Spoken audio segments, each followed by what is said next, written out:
My name is Gopal Chandra Jha, and this evening I have brought some important current affairs for students and news lovers. NASA astronaut Sunita Williams retires. NASA astronaut Sunita Williams has retired from the space agency, capping a stellar 27-year career during which she completed three missions aboard the International Space Station and set various human spaceflight records. Williams, 60, is currently visiting India. On Tuesday afternoon, she participated in an interactive session hosted by the American Center here. Posters of the event, Eyes on the Stars, feet on the ground at the venue described her as NASA astronaut retired and US Navy captain retired. During conversation, she shared her experiences from the time when she had got stuck in space when an 8-day mission to the International Space Station had turned out to be a challenge of a lifetime as problems cropped up on their Boeing space flight that stretched her stay in orbit to over 9 months. After 27 years of service, NASA astronaut Sunita Williams retired from the agency effective December 27, 2025. Williams completed three missions aboard the International Space Station, setting numerous human spaceflight records throughout her career, NASA said in a statement issued on January 20. Ahead of the March 5 election in Nepal, candidates including former Kathmandu Mayor Balendra Shah Balen and former Premier Pushpakamal Dahal Prachanda have begun campaigning and visiting their constituencies. While Nepal's election commission on Friday allotted political parties 15 days to campaign starting from February 16, candidates are allowed to conduct door-to-door campaigns even before that day. Balen, 35, who is the prime ministerial candidate of the Rashtriya Swatantrata Party (RSP), is campaigning in Dadel, Dhura, Darchula, Acham, and Betadi districts of Sudur Paschim province and Dailekh, Surkhet, and Kalikot of Karnali province as part of his election tour. Japan and Britain agreed Saturday to accelerate cooperation on cybersecurity and the supply of critical minerals as China's influence grows in the region. British Prime Minister British Prime Minister Keir Starmer said his visit to Japan comes at a time when geopolitical, economic, and technological shocks are literally shaking the world. Starmer's overnight Tokyo visit comes on the heels of his trip to Beijing, where he and Chinese President Xi Jinping agreed to seek a long-term, stable strategic partnership. Hospitals in Gaza said Israeli strikes killed at least 30 Palestinians, including several children, on Saturday, one of the highest tolls since the October ceasefire, a day after Israel accused Hamas of new truce violations. The strikes hit locations throughout Gaza, including an apartment building in Gaza City and a tent camp in Khan Yunis, said. Officials at hospitals that received the bodies, the casualties included two women and six children from two different families Another airstrike hit a police station in Gaza City, killing at least 14 and wounding others. Shifa Hospital Director Mohammed Abu Selmiya said.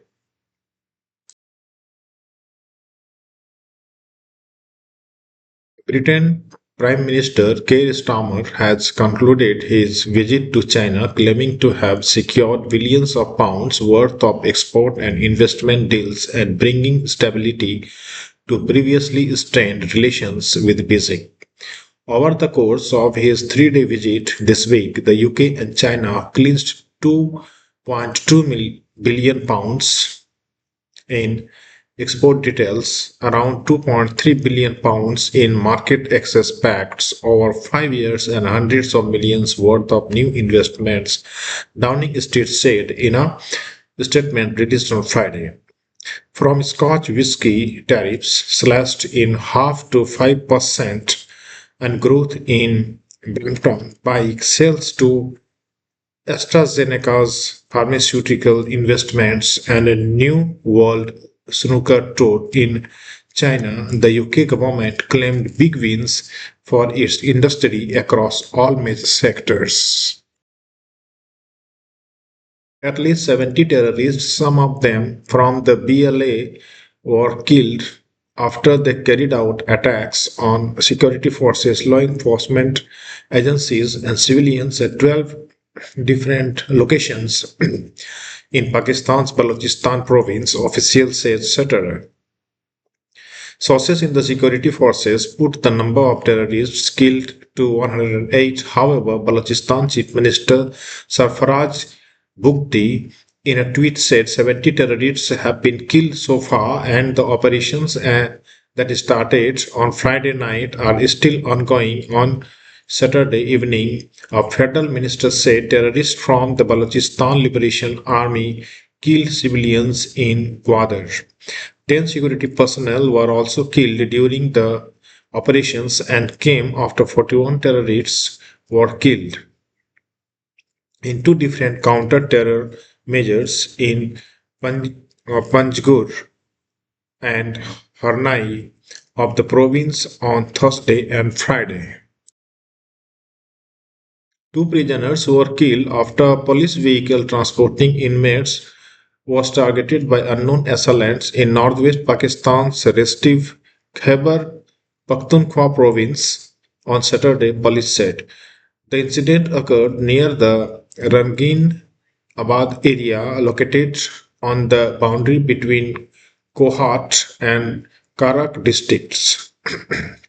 According to the police officials, the van was en route from Kohat jail to a local court in Karak for a scheduled hearing when the unidentified assailants opened fire on the vehicle.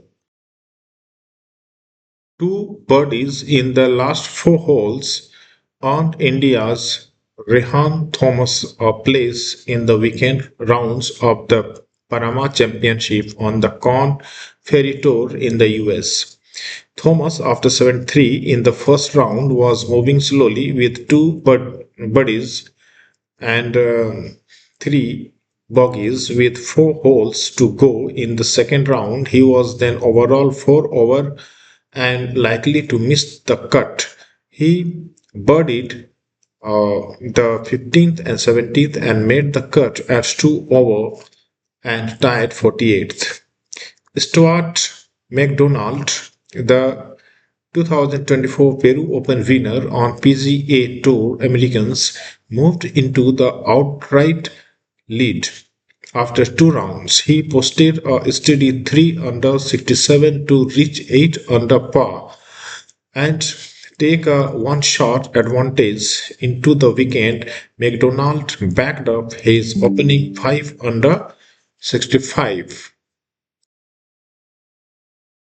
Indian golfer Shubhankar Sharma carded a 2 under 70 to make the weekend at the Babco Energies Bahrain Championship here on Saturday.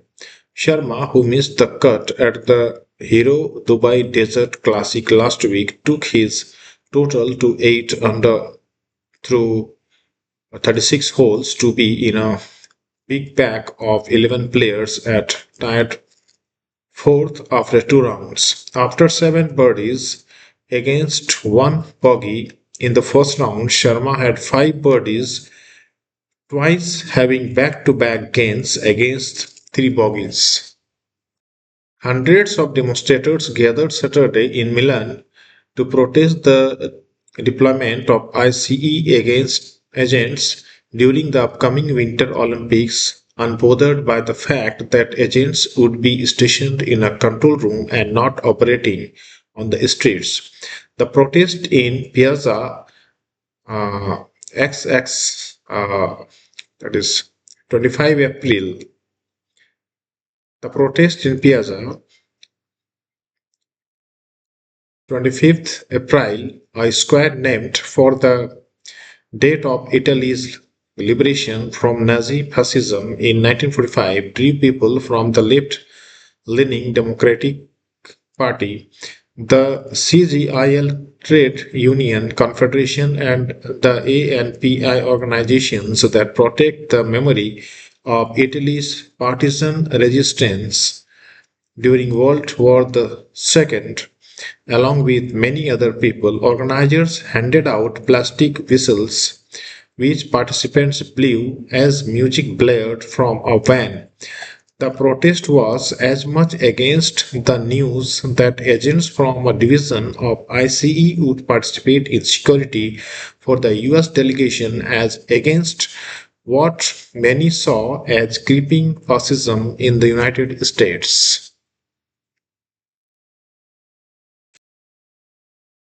Spinners led Pakistan to a 90-run win over Australia to seal a T20 series victory with the game to spare on Saturday. Australia fielded a strong side after losing the opener of the three-match series by 19 runs but still got bowled out for 108 in 15.4 overs with leg spinners Abrar Ahmed 3 uh, to 14 and Sadaf Khan 3 for 26, sharing bulk of the wickets. Captain Salman Ali Agha's 76 of 40 balls and Usman Khan's 53 of 36 balls had earlier propelled Pakistan to 198 at for 5 after the home team won its second straight loss and elected to bat on yet another slow Gaddafi Stadium wicket.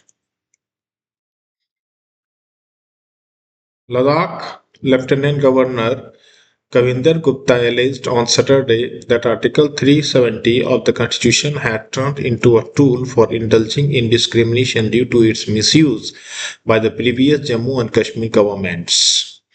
Addressing a gathering on the outskirts of Jammu, Gupta also claimed that this misuse of the constitutional provision had led to the political, constitutional, and emotional isolation of the Jammu and Ladakh regions from the rest of the country. He said Article 370, which was introduced as a temporary measure on October 17, 1949, was exploited instead of being used for the welfare of people.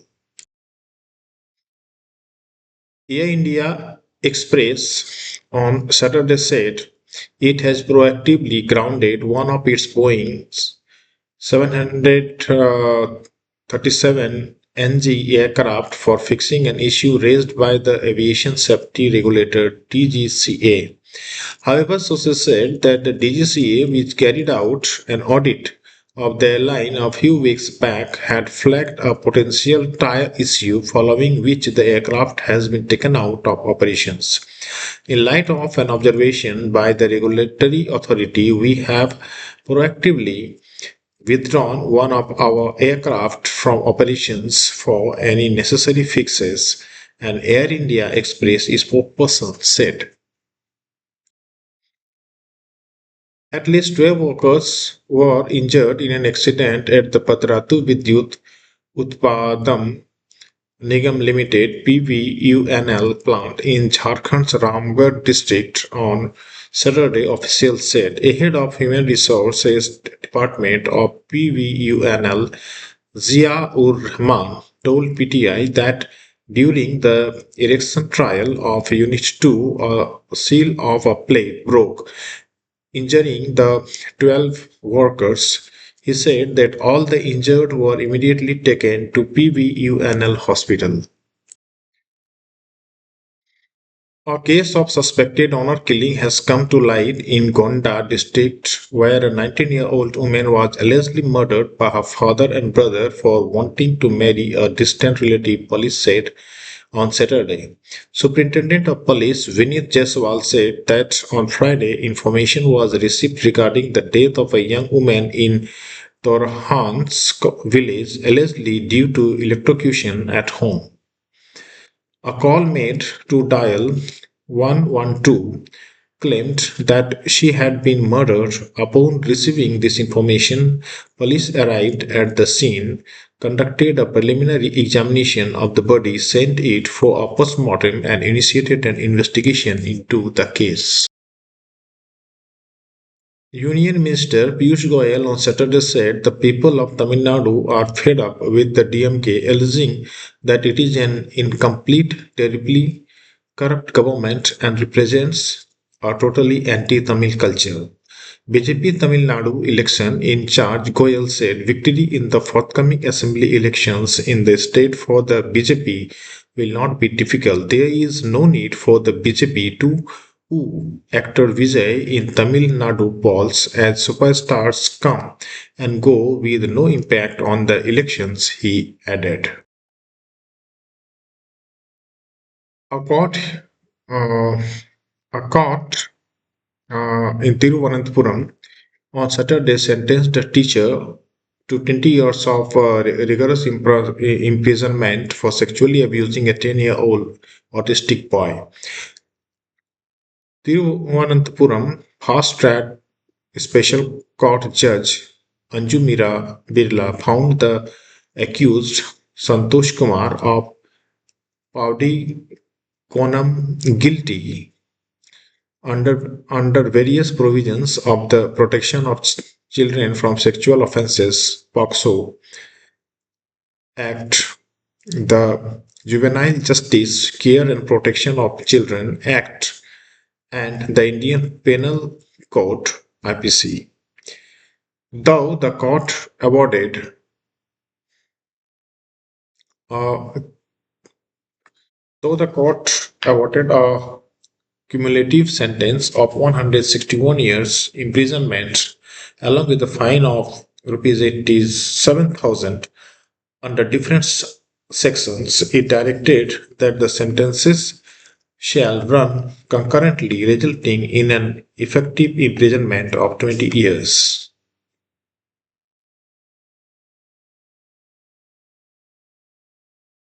Haryana Chief Minister Nayak Singh Saini on Saturday reaffirmed that the central and state governments are firmly committed to the principle of Antyodaya by following the ideals of equality, harmony, and social justice preached by Guru Ravidas. CM Saini announced a series of major welfare initiatives aimed at empowering the scheduled caste. He announced that a Grand Guru Ravidas Dham would be constructed on 5 acres of land at Umri here at an estimated cost of rupees 124 crore. In the first phase, tenders worth of rupees 90 crore have already been issued, he said. Addressing the state level function to mark the 649th birth anniversary of Guru Ravidas at Umri in Kurukshetra, organized under the state government's Sant Mahapurush Samman Evam Vichar Prachar Prasar Yojana, the Chief Minister said the government is committed to the principles of equality, harmony, and social justice preached by the revered saint. Union Minister Piyush Goyal on Saturday said he did not expect the merger of two nationalist Congress Party (NCP) factions, each headed by Ajit Pawar, who was killed in a plane crash 2 days ago, and his uncle Sharad Pawar. He said that the NCP, as part of the Mahayuti government in Maharashtra, has performed very well. I personally do not see that will happen, he told PTI in an interview when asked his views on the talks of the merger of the two NCP factions. A Mumbai-based devotee on Saturday donated medical equipment worth rupees 90 lakh to the TTT's Sri Padmavati Children's Heart Center here. Madhu Rima Singh handed over the equipment to Tirumala Tirupati Devasthanam's Joint Executive Officer Health and Education, A. Sarath. Advanced medical equipment worth rupees 90 lakh was donated to the Sri Padmavati Children's Heart Center by Madhurima Singh, the temple body said in a press release. Indian filmmaker Meera Nair had attended an after party for a film at the townhouse of convicted sex trafficker Ghislaine Maxwell, according to the latest Epstein files released by the US Justice Department. Nair, the mother of New York City Mayor Zohran Mamdani, is mentioned in one of the emails as part of the additional files of investigation related to millionaire sex offender Jeffrey Epstein, put out in public domain by the Department of Justice on Friday. Just left Ghislaine's townhouse after party for film. Bill Clinton and Jeff Bezos were there. Jane Bigosi, director Mira Nair, etc. Film received tepid reaction, although women like it much more. Hilary Swank and Gere at stupid party in Bloomingdale's cheap sportwear department. Very weird. Peru's ambassador to the Holy See publicly invited Pope Leo the 14th to visit his second homeland on Saturday, as 2026 is shaping up to be an important year for the pontiff's travel, with big trips under study for Africa and South America. In recent days, the president of Equatorial Guinea and the Vatican ambassador in Angola have both confirmed that plans are underway for a papal trip this year, on top of rumored stops in Cameroon and Algeria. No dates have been announced, but Vatican officials say the four-country Africa visit would likely take place sometimes after Easter. Leo himself has said he wants his second trip as Pope to be in Africa, especially Algeria, which has a special significance for Leo's Augustinian religious order. Algeria also plays an important role in Christian Muslim relations that the Vatican is keen to highlight. So, these were some important pieces of news of today. For getting such uh, for getting such pieces of news, don't forget to subscribe the channel. Thank you.